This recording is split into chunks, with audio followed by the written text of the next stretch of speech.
S HDK ಗಣಿ ಅಕ್ರಮ HDK ಮೇಲೆ ಇಂತಹದೊಂದು ಆರೋಪ ಈಗ ಕೇಳಿ ಬರ್ತಾ ಇದೆ. ಆದರೆ ಈ ಒಂದು ಆರೋಪ ಸೀದಾ ಸಾಧವಾದಂಥ ಆರೋಪ ಅಲ್ಲ. ಒಂದು ಗಣನೀಯ ಪ್ರಮಾಣದಲ್ಲಿ ದೊಡ್ಡ ಪ್ರಮಾಣದಲ್ಲಿ ಗಣಿ ಗುತ್ತಿಗೆಯನ್ನು ಮರುನವೀಕರಣ ಮಾಡಿದಂಥ ಒಂದು ಆರೋಪ ಅವರ ಮೇಲೆ ಕೇಳಿಬಂದಿದೆ. ಹಾಗಿದ್ರೆ ಆ ಆರೋಪ ಯಾರು ಮಾಡ್ತಿದ್ದಾರೆ, ಯಾವಾಗ ಈ ಆರೋಪ ನಡೆದಿದೆ, ಈ ಬಗ್ಗೆ ನನ್ನೊಂದಿಗೆ ಮಾತನಾಡೋದಕ್ಕೆ ಗಣಿ ಮಾಲೀಕರಾದಂಥ ಅಮರ್ ಸಿಂಗ್ ಅವರ ಪುತ್ರ ಚಂದ್ರಶೇಖರ್ ಸಿಂಗ್ ನಮ್ಮ ಜೊತೆ ಇದ್ದಾರೆ. ಸಿಂಗ್ ಅವರೇ, ಕಾರ್ಯಕ್ರಮಕ್ಕೆ ಸ್ವಾಗತ. ಮಾಜಿ ಮುಖ್ಯಮಂತ್ರಿ ಎಚ್.ಡಿ. ಕುಮಾರಸ್ವಾಮಿ ವಿರುದ್ಧ 200 ಎಕರೆ ಭೂ ಕಬಳಿಕೆ ಆರೋಪ ಕೇಳಿಬಂದ ಬೆನ್ನಲ್ಲೇ ಇವಾಗ ಕಾನೂನು ಬಾಹಿರವಾಗಿ ಗಣಿ ಗುತ್ತಿಗೆಯ ನವೀಕರಣ ಮಾಡಿರುವ ಆಪಾದನೆ ಕೇಳಿಬಂದಿದೆ. ಎಚ್.ಡಿ. ಕುಮಾರಸ್ವಾಮಿ ಅವರು ಮುಖ್ಯಮಂತ್ರಿ ಆಗಿದ್ದ ಅವಧಿಯಲ್ಲಿಯೇ ಮಾಜಿ ಸಚಿವ ವಿ ಸೋಮಣ್ಣ ಅವರ ಕುಟುಂಬ ಸದಸ್ಯರ ಒಡೆತನಕ್ಕೆ ಸೇರಿರೋ ಮಾತಾ ಮಿನರಲ್ಸ್ನ ಗಣಿ ಗುತ್ತಿಗೆ ನವೀಕರಣ ಆಗಿದೆ. ಟ್ರಿಬ್ಯುನಲ್ನಲ್ಲಿದ್ದ ಪ್ರಕರಣವನ್ನು ಪೆಂಡಿಂಗ್ ಇದ್ರೂ ನವೀಕರಣ ಆಗಿರೋದು ಭಾರಿ ಅನುಮಾನಕ್ಕೆ ಎಡೆ ಮಾಡಿಕೊಟ್ಟಿರುವಂಥದ್ದು. ಆ ಬಗ್ಗೆ ಒಂದು ವರದಿ ಇಲ್ಲಿದೆ.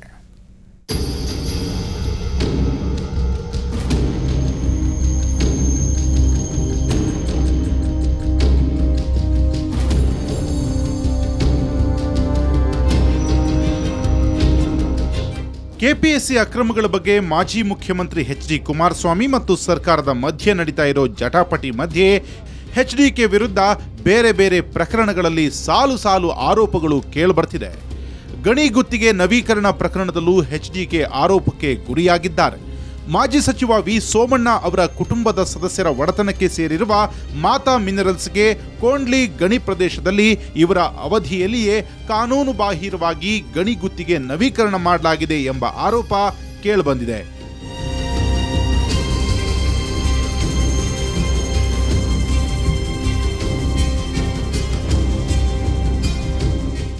ತುಮಕೂರು ಜಿಲ್ಲೆ ಗುಬ್ಬಿ ತಾಲೂಕಿನ ಕೋಂಡ್ಲಿ ಬಳಿ ಗಣಿ ಪ್ರದೇಶವನ್ನ ಮೂಲ ಗುತ್ತಿಗೆದಾರರಾಗಿದ್ದ ಅಮರ್ ಸಿಂಗ್ ಅವರ ಹೆಸರಲ್ಲೇ ರೆಸ್ಟೋರ್ ಮಾಡಬೇಕು ಅಂತ ಇಲಾಖೆಯ ಕಾರ್ಯದರ್ಶಿ ಹೇಳಿದರು. ಆದರೂ ಎಚ್.ಡಿ. ಕುಮಾರಸ್ವಾಮಿ ಮುಖ್ಯಮಂತ್ರಿ ಆಗಿದ್ದ ಅವಧಿಯಲ್ಲಿ ಮಾತಾ ಮಿನರಲ್ಸ್ ಪರವಾಗಿ ಗಣಿ ಗುತ್ತಿಗೆಯ ನವೀಕರಣ ಆಗೋಗಿದೆ.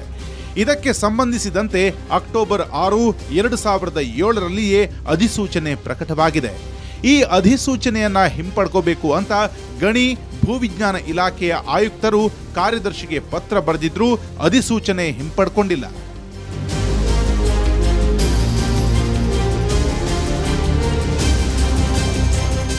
ಈ ಪ್ರಕರಣದಲ್ಲಿ ರಿಟ್ ಪಿಟಿಷನ್ ಡಿಸ್ಮಿಸ್ ಆಗದೆ ಇದ್ರೂ ಕೈಗಾರಿಕೆ ಮತ್ತು ವಾಣಿಜ್ಯ ಇಲಾಖೆಯ ಸರ್ಕಾರದ ಕಾರ್ಯದರ್ಶಿಯಾಗಿದ್ದ ಮಹೇಂದ್ರ ಜೈನ್ ಅವರು ರಿಟ್ ಪಿಟಿಷನ್ ಡಿಸ್ಮಿಸ್ ಆಗಿದೆ ಅಂತ ನೋಟ್ ಹಾಕಿದ್ದು ಕೂಡ ಅಷ್ಟೇ ಅನುಮಾನಕ್ಕೆ ಕಾರಣವಾಗಿದೆ. ಹಾಗೆಯೇ ಗಣಿ ಗುತ್ತಿಗೆ ನವೀಕರಣ ಪ್ರಸ್ತಾವನೆಗೆ ಮುಖ್ಯಮಂತ್ರಿಗಳ ಕಾರ್ಯದರ್ಶಿ ಇದಕ್ಕೆ ಒಪ್ಪಿಗೆ ಸೂಚಿಸಬೇಕಿತ್ತು. ಬಹುಶಃ ಕಡತ ಹೋಗಿದ್ದಿದ್ರೆ ನವೀಕರಣಕ್ಕೆ ಒಪ್ಪಿಗೆ ಸೂಚಿಸ್ತಿರಲಿಲ್ಲ. ಆದರೆ ನೇರವಾಗಿ ಮುಖ್ಯಮಂತ್ರಿಗಳಿಗೆ ಕಡತ ಹೋಗಿರೋದ್ರಿಂದ ತುಂಬ ಸಲೀಸಾಗಿ ನವೀಕರಣ ಆಗೋಗಿದೆ. ಗಣಿ ಗುತ್ತಿಗೆ ನವೀಕರಣ ಅರ್ಜಿಗೆ ಅನುಮೋದನೆ ಮತ್ತು ನವೀಕರಣಕ್ಕೆ ಅನುಮತಿ ನೀಡುವ ಮುನ್ನ ಈ ಪ್ರಕರಣ ಟ್ರಿಬ್ಯುನಲ್ನಲ್ಲಿ ಪೆಂಡಿಂಗ್ ಇದೆಯೇ ಅಥವಾ ಇಲ್ಲವೇ ಅನ್ನೋದರ ಬಗ್ಗೆ ಗಮನಿಸಬೇಕಿತ್ತು. ಇದ್ಯಾವುದನ್ನು ಗಮನಿಸಿದೆ ಎಚ್.ಡಿ. ಕುಮಾರಸ್ವಾಮಿ ಅವರು ಮಾತಾ ಮಿನರಲ್ಸ್ ಪರವಾಗಿ ಗಣಿ ಗುತ್ತಿಗೆ ನವೀಕರಣಕ್ಕೆ ಕಾನೂನು ಬಾಹಿರವಾಗಿ ಸಹಿ ಹಾಕಿದ್ದಾರೆ ಅನ್ನೋ ಆರೋಪ ಕೇಳಿಬಂದಿದೆ.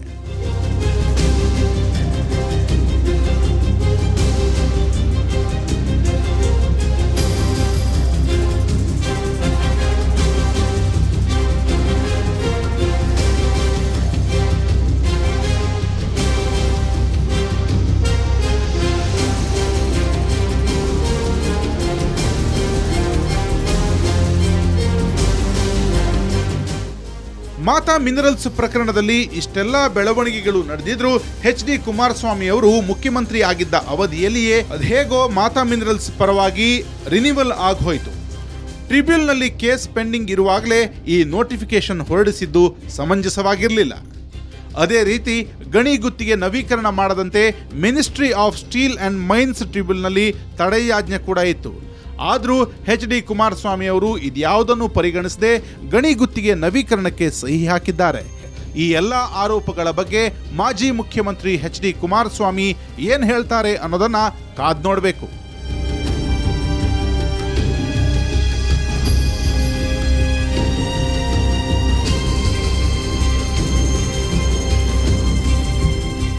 ಜಿ ಮಹಂತೇಶ್, ಸುವರ್ಣ ನ್ಯೂಸ್. ಎಸ್ ಈ ಪ್ರಕರಣದಲ್ಲಿ ಗಮನಕ್ಕೆ ಬರುವಂಥದ್ದು ಕಾನೂನಾತ್ಮಕವಾದಂಥ ಅಷ್ಟು ವಿಷಯಗಳನ್ನು ಮರೆಮಾಚಿ ಗಣಿ ಗುತ್ತಿಗೆಯನ್ನು ನವೀಕರಣ ಮಾಡಿರುವಂಥದ್ದು. ಹಾಗಿದ್ರೆ ಈ ಗಣಿ ಗುತ್ತಿಗೆಯನ್ನು ಯಾವ ಕಾರಣಕ್ಕೆ ನವೀಕರಣವನ್ನು ಮಾಡಿದರು? ಈ ನವೀಕರಣದಿಂದ ಆ ಮೂಲ ಗುತ್ತಿಗೆದಾರರು ಅನುಭವಿಸಿದ ನೋವೇನು? ಸರ್ಕಾರಕ್ಕೆ ಇದರಿಂದ ಆದ ನಷ್ಟವೇನು? ಈ ಅಕ್ರಮ ಗಣಿಗಾರಿಕೆ ಯಾವ ಪ್ರಮಾಣದ್ದು? ಇವೆಲ್ಲದರ ಬಗ್ಗೆ ಚರ್ಚೆ ಮಾಡ್ತೀವಿ. ನಮ್ಮ ಜೊತೆ ಈಗಾಗಲೇ ಹೇಳಿದ ಸಿಂಗ್ ಚರ್ಚೆಯಲ್ಲಿದ್ದಾರೆ. ಅದರ ಜೊತೆಗೆ ಸಾಮಾಜಿಕ ಹೋರಾಟಗಾರರಾದಂಥ SR ಹಿರೇಮಠ್ ಕೂಡ ನಮ್ಮ ಜೊತೆ ಫೋನ್ ಸಂಪರ್ಕದಲ್ಲಿದ್ದಾರೆ. ಹಿರೇಮಠ್ ಅವರೇ, ನಿಮಗೂ ಕೂಡ ಕಾರ್ಯಕ್ರಮಕ್ಕೆ ಸ್ವಾಗತವನ್ನು ಕೊಡ್ತಾ ಸಿಂಗ್ ಅವರಿಗೆ ಕೇಳ್ತೀವಿ. ಈಗಾಗಲೇ HD ಕುಮಾರಸ್ವಾಮಿ ಅವರು ಒಂದು ಅಕ್ರಮ ಗಣಿ ಗುತ್ತಿಗೆ ಪರವಾನಗಿಯನ್ನು ನವೀಕರಣ ಮಾಡೋದಕ್ಕೆ ಸೈನ್ ಹಾಕ್ತಾರೆ. ಆದರೆ ಅದೇ ಜಾಗದಲ್ಲಿ ಆದಂಥ ಗಣಿ ಚಟುವಟಿಕೆಗಳು ಮೂಲವಾಗಿ ನಿಮ್ಮ ಕುಟುಂಬಕ್ಕೆ ಸೇರಿದ ಗಣಿಗಾರಿಕೆಗೆ ಸಲ್ಲುತ್ತೆ. ಇಲ್ಲಿ ನಡೆದಿದ್ದಂಥ ಅಕ್ರಮ ಮತ್ತು ನಿಮಗಾದಂಥ ಅನ್ಯಾಯ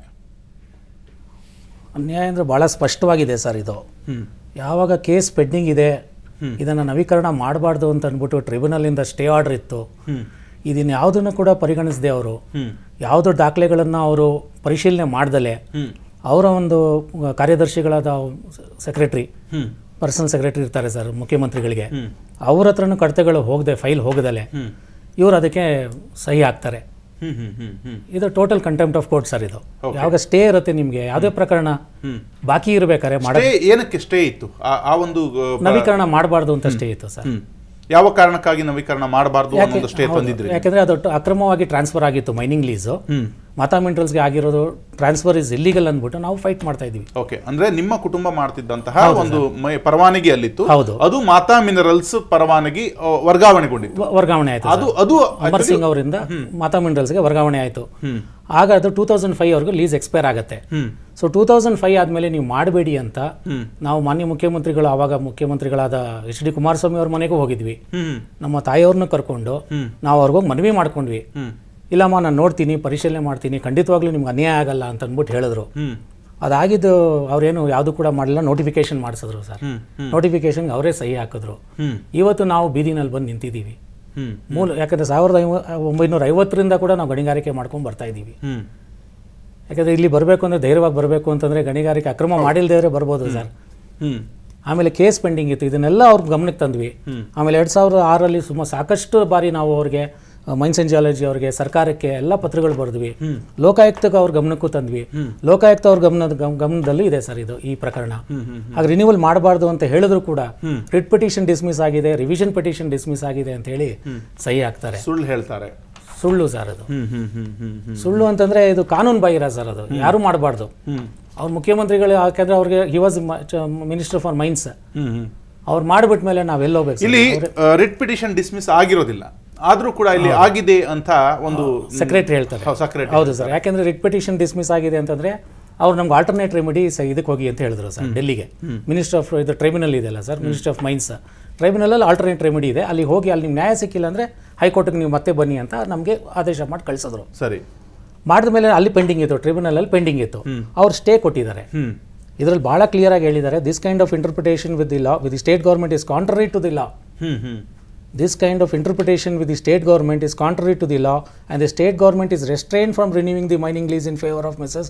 Mata Minerals till the pendency. Case to come up in November 2007. Okay. ಈ ಕೇಸ್ ಪೆಂಡಿಂಗ್ ಇರಬೇಕಾದ್ರೆ 2007 ಅಲ್ಲೇನೆ ರಿನ್ಯೂವಲ್ಗೆ ನೋಟಿಫಿಕೇಶನ್ ಜಾರಿ ಆಗುತ್ತೆ.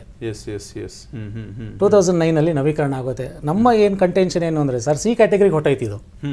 ನಾವು ಯಾವುದು ಸಿ ಕ್ಯಾಟಗರಿಗೆ ಹೋದ್ಮೇಲೆ ನಿಮ್ಮ ಕುಟುಂಬ ಅನುಭವಿಸಿದ್ರ ಬಗ್ಗೆ ನಾನು ಮಾತಾಡ್ತೀನಿ. ಮತ್ತು ಈಗಾಗಲೇ ಹಿರೇಮಠ್ ನಮ್ಮ ಜೊತೆ ಸಂಪರ್ಕದಲ್ಲಿದೆ. ಹಿರೇಮಠ್ ಅವರೇ, ಇಲ್ಲಿ ಈ ಒಂದು ಮಾತಾ ಮಿನರಲ್ಸ್ ಅವರು ಮಾಡಿದಂತಹ ಒಂದು ಅಕ್ರಮ ನವೀಕರಣ ಲೈಸೆನ್ಸ್, ಗಣಿಗಾರಿಕೆ ಅಕ್ರಮ ಲೈಸೆನ್ಸ್ನ ಒಂದು ನವೀಕರಣ ಮಾಡಿದ್ರ ಬಗ್ಗೆ ನೀವು ಗಮನವನ್ನು ಹರಿಸಿದ್ರಿ. ಇಲ್ಲಿ ನಿಮಗೆ ಕಂಡು ಬಂದಂತಹ ಕಾನೂನು ಉಲ್ಲಂಘನೆ ಎಂತಹದ್ದು?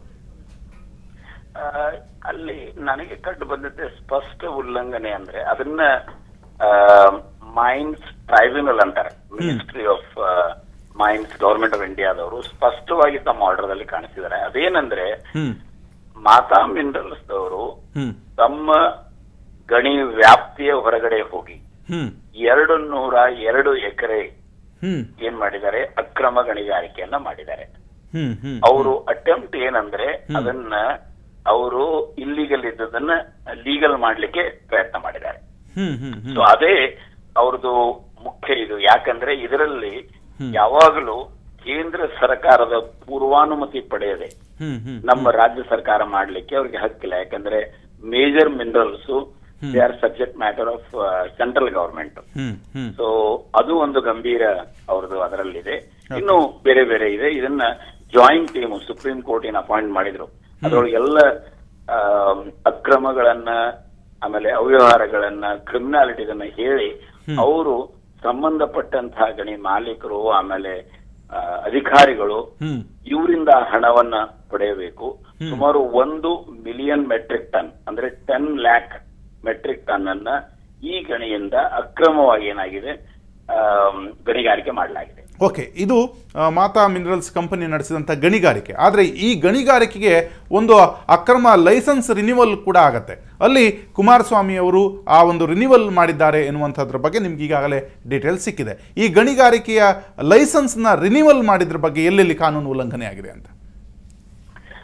ಇಲ್ಲ, ಅದನ್ನ ನಾನು ಸ್ಪಷ್ಟವಾಗಿ ನೋಡ್ಬೇಕು. ಯಾಕಂದ್ರೆ ಯಾವಾಗ ಅವರು ಮಾಡಬಾರದಂತಹ ಮಹಾಪರಾಧವನ್ನ ಮಾಡಿದ್ದಾರೆ ಅಂದ್ರೆ ಕೇಂದ್ರ ಸರ್ಕಾರದ ಪೂರ್ವಾನುಮತಿ ಪಡೆಯದೆ ಅವರು 202 ಎಕರೆ ಹೊರಗಡೆ ಮಾಡಿ ಇದನ್ನ ಲೀಗಲ್ ಮಾಡ್ಲಿಕ್ಕೆ ಏನು ಪ್ರಯತ್ನ ಮಾಡಿದ್ದಾರೆ.